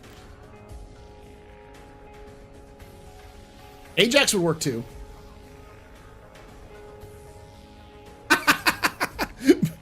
But Paul, Rasputin was hard to kill.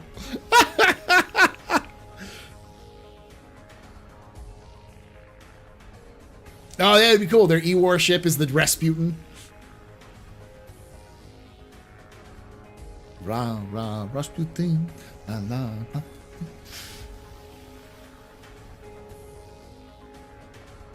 Ra, ra, Rasputin, lover of the Russian queen.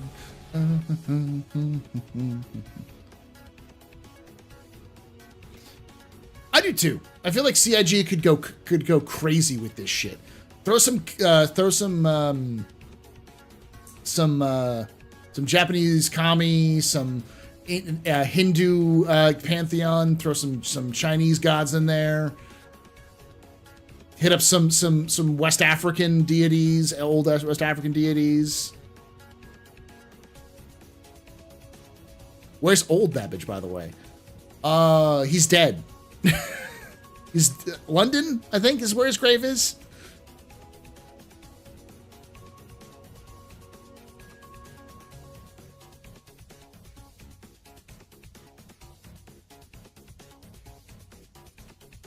That's true. The Japanese could go for some more of that. But I mean, you say it's too white, but it's like we don't even have that many Norse mythology or like old, like Roman, or not Roman, old German, deities, or like Egyptian. Where's my Anubis? Where's my Aegis Anubis?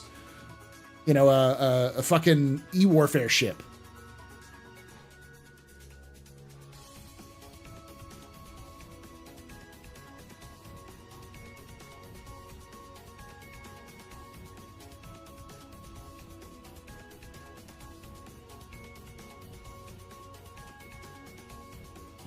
Yeah, throw some Celtic deities in there. It's not named after Babbage's Electronics. It is sort of named after Babbage's Electronics, but where do you think Babbage's Electronics came from?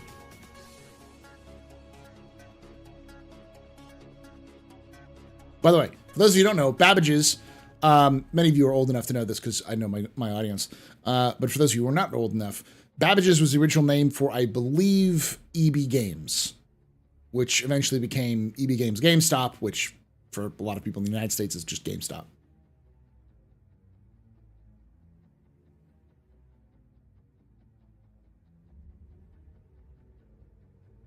Punch cards. Charles Babbage, yeah. So that's old Babbage. Old Babbage is Charles Babbage. A lot of Germanic deities are very similar to Norse deities because I think it's more of like kind of that migration. Like I believe the chief god of the Germanic deities was Wotan, which is just a version of Odin. Ooh, yeah, because Anubis is the ferryman of the dead. It would be either a transport ship or a medical transport ship. Ra would be a medical transport ship or an e-warfare ship.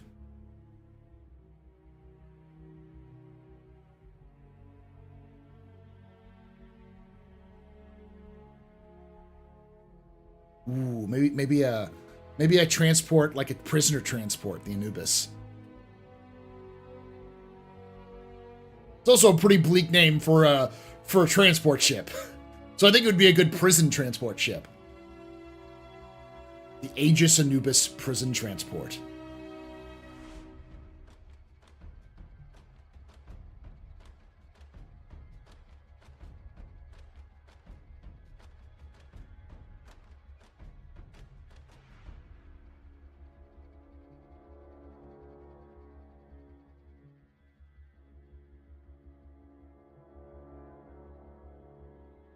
Origin would have the Isis. Let's just, I mean, I know that name's kind of gone fucky fuck recently, but you know, those of you know your Egyptian deities. That is Isis to a T.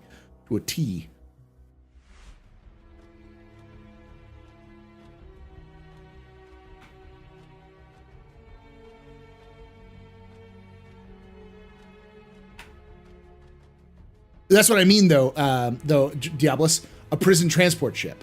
So I've always had this idea of doing of Crusader doing a kind of Perseus, but a carrier Perseus.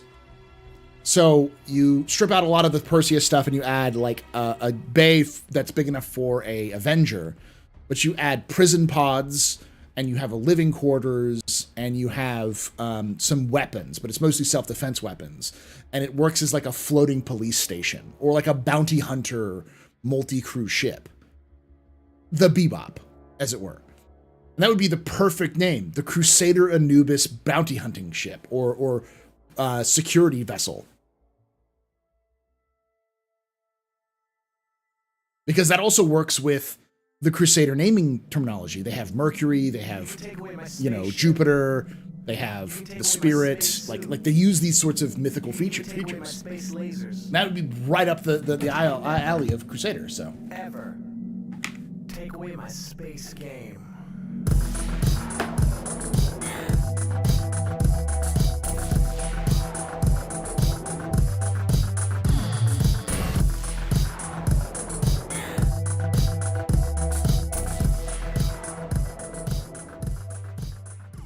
Library_science has subscribed.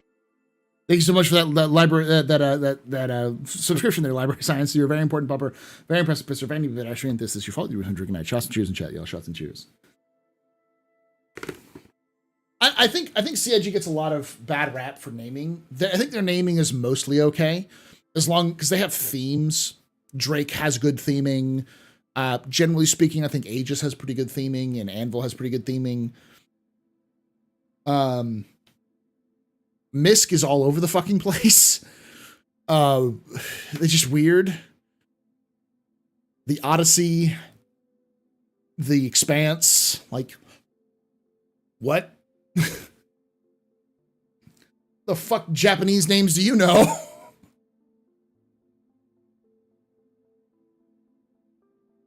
RSI's okay. It's a little weird. Because you also have the Apollo.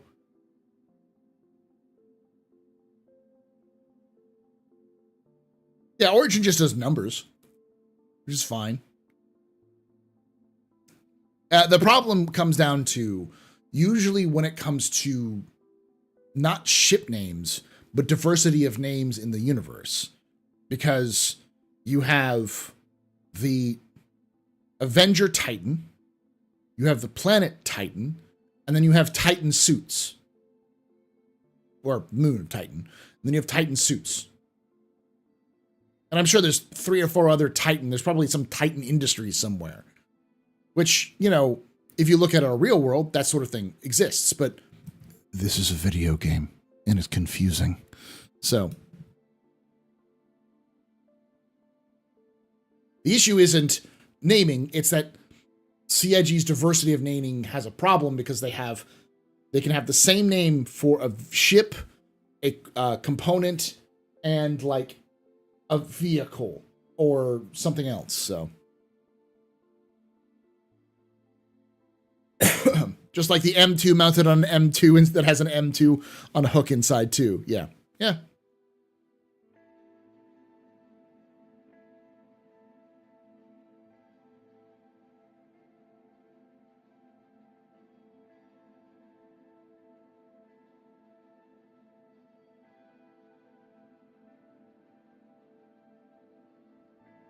You like Quantum and Quantum? Or what's the new sound system? It's one of the moons of Hurston. Like there's a new sound tool that's just a moon of Hurston. Walla, yeah. That's not Hurston, that's ArcCorp.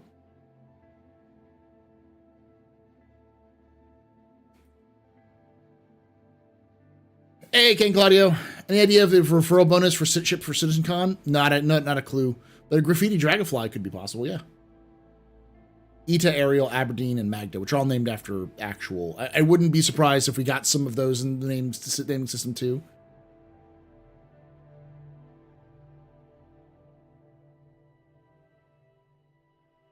When you order tennis barrier Talons, but a container full of 10-piece batches of size 2 missiles made by Talon. Yeah, exactly.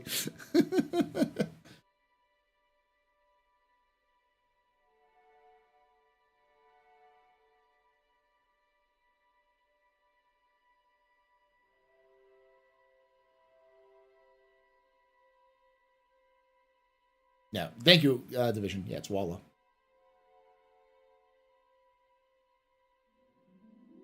But I agree. I think the issue comes down to more of diversity of names outside of just ships. And this comes down to a lot of issues that one of the major issues I have with CIG's kind of like lore stuff is that it's heavily focused on Rome, which I get. It was originally Space Rome. It's still its basis. It's still kind of the functionality of it. And it's still the kind of basis of the story. Like, eventually the UEE will fall. It'll split into two, into the Eastern and Western Empire. And it'll be sacked by the Vandals, because it's not subtle. But, you know, that sort of thing.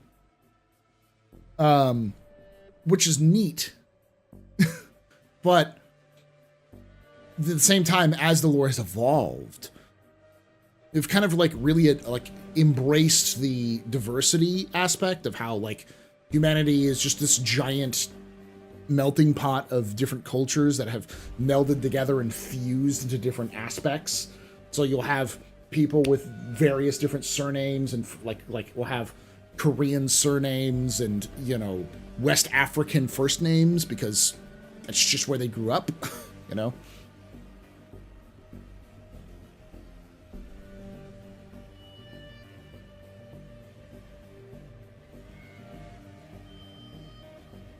Spoilers? What do you mean spoilers? That's how Chris Roberts announced it on the stage of at GDC when he announced Star Citizen. He talked about the sack of Earth. He spoiled it on day one. Guys were thinking about the Roman Empire again. Chris Roberts is the reason for that meme.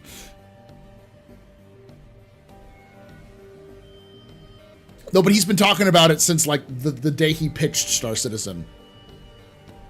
They stopped talking about it recently because that's kind of evolved since then, but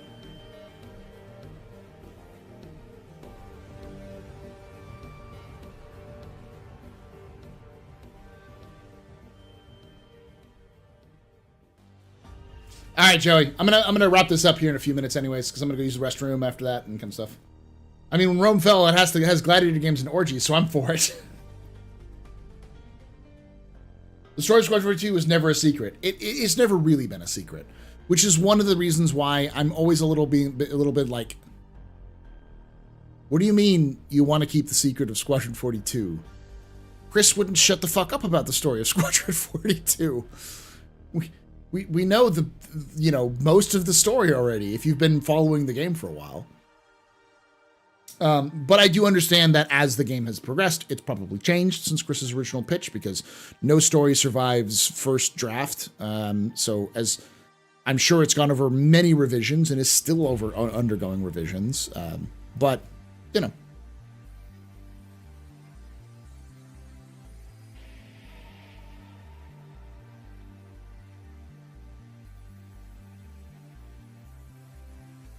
So now that we have an F8 Lightning, Asperia Scythe when? I know. I mean, that's even in the lore.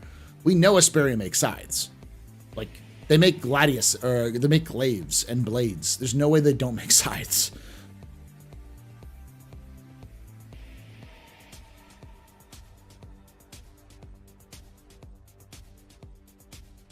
Kill your little darlings, a great writer once said.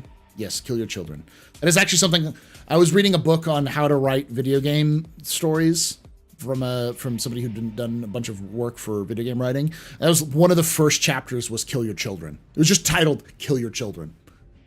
Kill your children, but fight for your babies was the title or something like that. Like, you always fight for your ideas, but don't be afraid to kill your children, which is a term in writing basically means stand your ground when you have to stand your ground, but never be afraid to completely to go back on something that you feel is sacred because you're too close to your own product. You're too close to a writing, and something that makes a lot of sense to you may not make sense to a lot of other people. So sometimes your writing works better when you take that part out that you said it was entirely important for the story.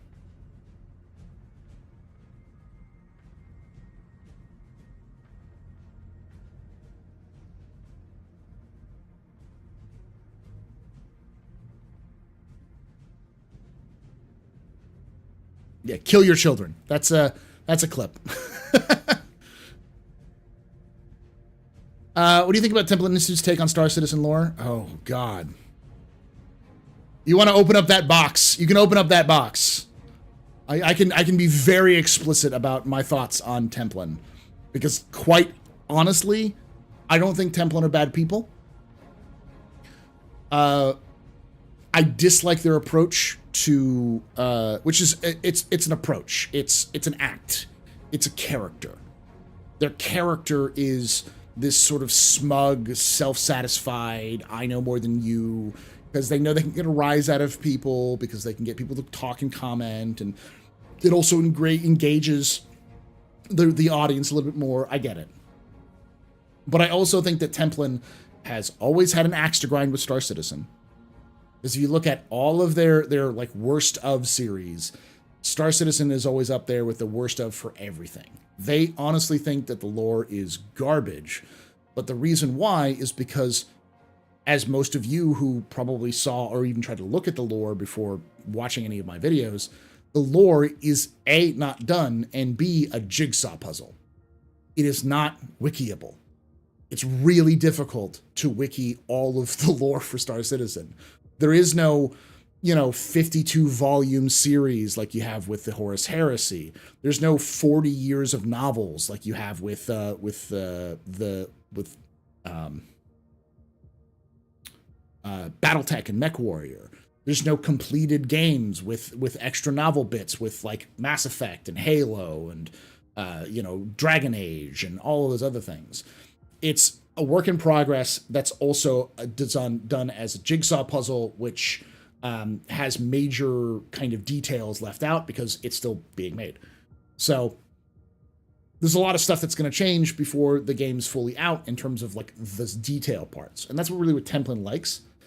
I just think that they use incorrect sources and they don't have time to source everything they need to. And it's okay to not like something. It's okay to be like, you know what? I don't like this lore. You don't have to have a justification for not liking something. It can be bad to you, but calling it bad objectively or in an objective tone makes it sound like you say it's bad, rather than being like, I don't like this storytelling method. It's like, cool, then it's not for you. But basically, you touched on something that has been something I've talked about infrequently since they stopped talking about Star Citizen years ago, in my experience. I don't know if they still do. I've just ignored their work since then. I just didn't care for it. I don't want to fight Templin. Like, Templin's a YouTube content. They make good work. Like, I don't hate them. Why? It doesn't make any sense for me to hate them. I just think that they gave an unfair shake at Star Citizen.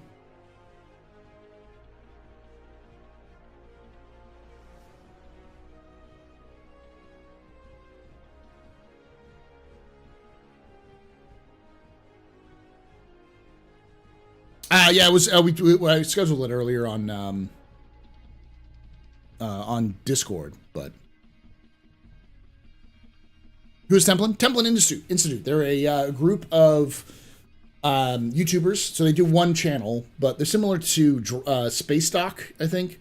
The same concept, where like it's a group of people who work together. They write scripts, they edit, they voice act, and they put together a pretty high quality YouTube series, and they cover a ton of different sci-fi universes. They also do some fantasy stuff too. They tend to kind of go with the flavor of the week. So if like a new Witcher game's coming out, they'll cover Witcher. If they do Star Wars games coming out, or Star Wars book, or TV show or movie, they'll cover some Star Wars, 40K, Star Trek, just pretty much anything.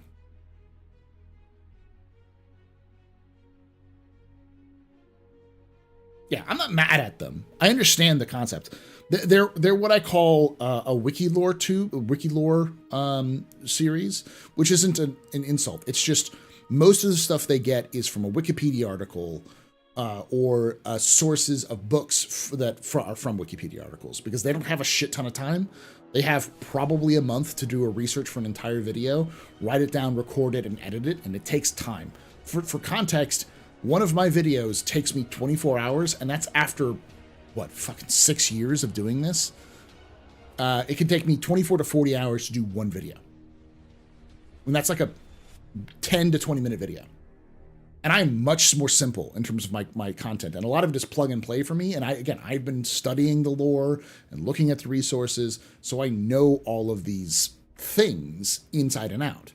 If you come to a new universe blind, it can take weeks or months to really get a grasp on everything that's happening.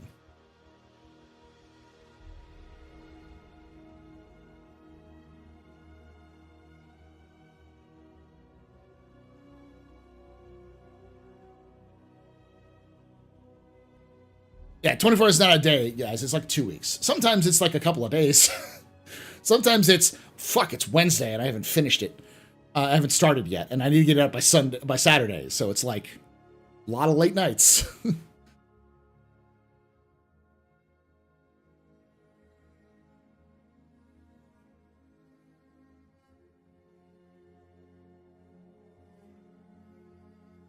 I don't blame Templin for that take. I'm glad that they covered it. It just makes stuff that I do a lot harder. And again, as I've always said, I'd love to sit down with Templin and do a video talking about Star Citizen. Go a little bit more in depth with them, then help them out. I will even write and record a video for Templin if they want me to talk about Star Citizen. I'm definitely open to that, because I think there's definitely some aspects that they could improve upon it. But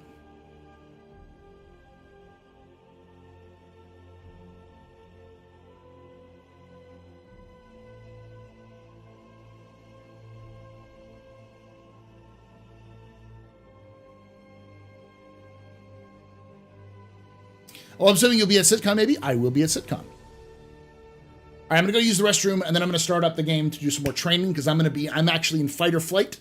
I'm one of the competitors, so you'll see me live, try not to die.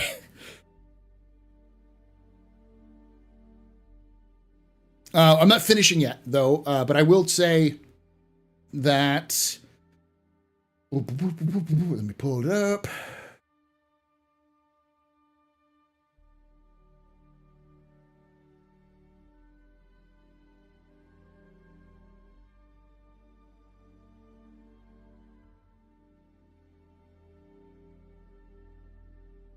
Do do do do do do do do do do do do do.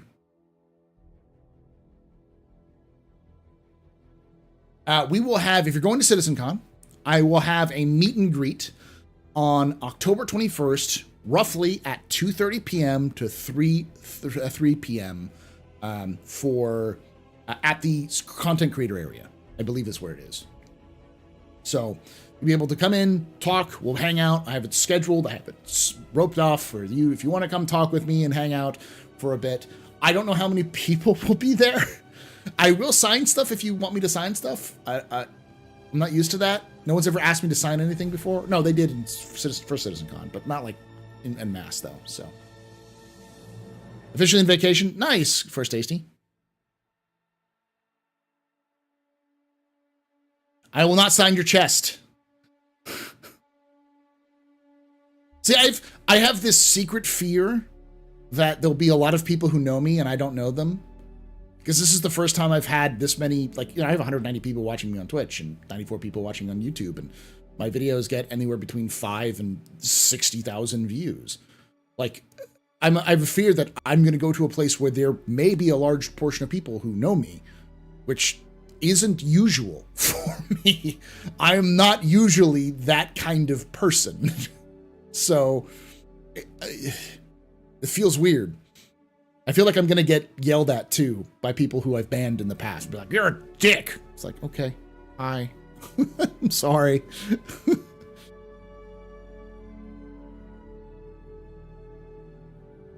I'm internet famous for Star Citizen. Yeah, it's very niche, but...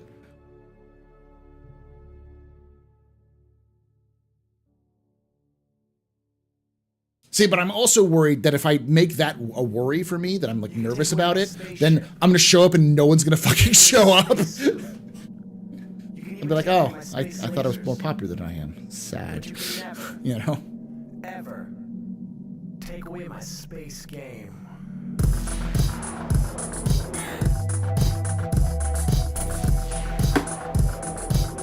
I mean, I'll sign your chest if you want me to. Just don't make it weird.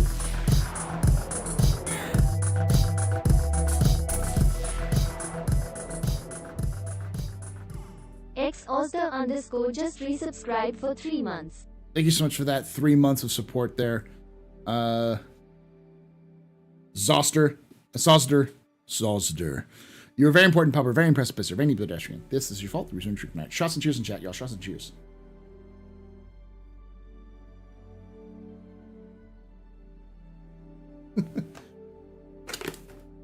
Make it very weird. Shush, Fliff Night. Shush. All right, for those of you on YouTube, thank you for hanging out. I'm gonna call it a night on YouTube, but if you want to join us over on Twitch, I'm gonna be going over to the game and doing some more practice rounds with my partner for Fight or Flight. But hopefully you enjoy CitizenCon. We didn't talk a lot about CitizenCon in this one, but we did just kind of talk about the pre-CitizenCon stuff. I will be going to a couple places.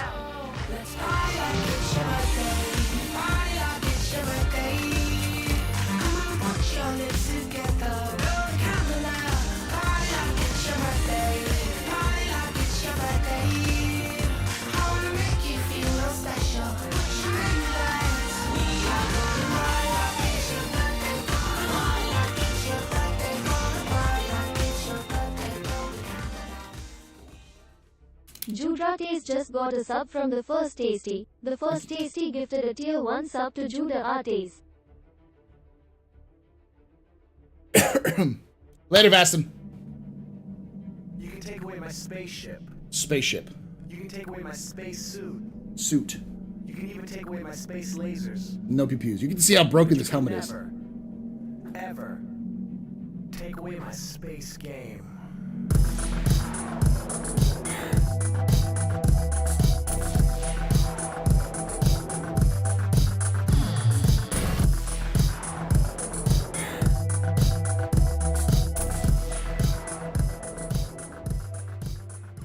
Inner Hype just resubscribed for 81 months. My body's ready. Thank you so much, Inner Hype, for that 81 months of support. You're a very important pupper, very impressive pisser, very pedestrian. This is your fault. You're drinking night. Spaceship. You can take away my space suit. Suit. You can even take away my space lasers. No pew-pews. But you can never, Never. ever take away my space game.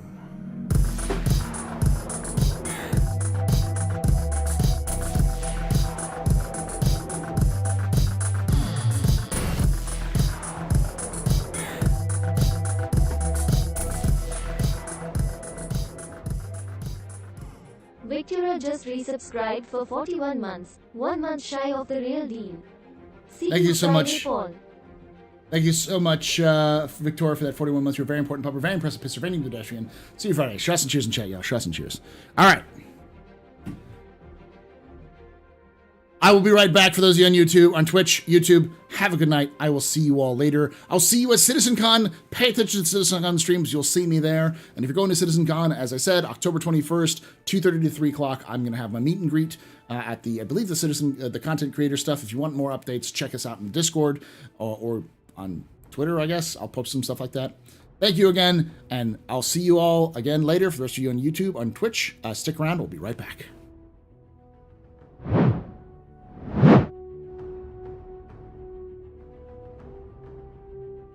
Let's see how long this goes for.